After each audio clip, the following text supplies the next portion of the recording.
There's just something about a game with steampunk vibes that gets me every time, and Grand Central Skyport absolutely fits that bill. Let me tell you all about it. In this game, 2 to 4 players are running their own skyports. They're going to be creating lanes of these airships by matching the colors up, they're going to be building new stations, they're going to be trying to attract the patronage of wealthy tycoons, and, just trying to make everything line up just right so they can score some points at the end of the game. Each player starts the game with 2 airships and 2 stations face up in their skyport in front of them, as well as a hand of 2 airship cards. Gameplay is relatively simple. On your turn, you're going to be playing one of the cards into your hand into your skyport. That's usually going to be an airship, like these 2 cards right here, but it might also be a tycoon or a station. Once you've played your card, then you're going to activate the action on it if there is an action on it. This is non-negotiable, though. If it says you have to move it, you have to move it. After you've played your card, then you're going to move your own hot air balloon around the main board based on the number in the top left corner of the card that you played, and then you can activate the action that you land on. These spaces are going to let you acquire cards of different types, airships, tycoons, and stations over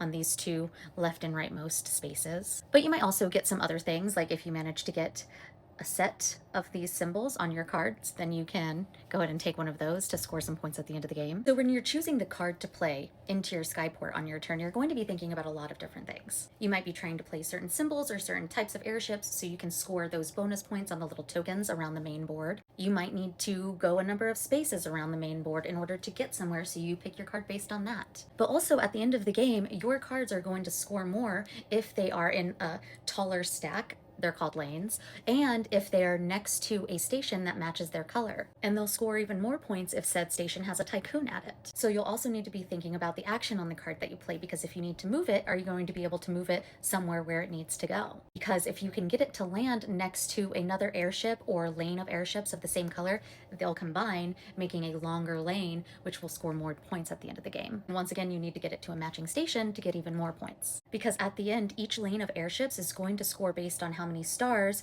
are on the actual airship cards themselves. You can't see it in this picture, it's over in the right, and I don't think this one had any stars on it anyways, but if those cards do have stars on them, you count those up.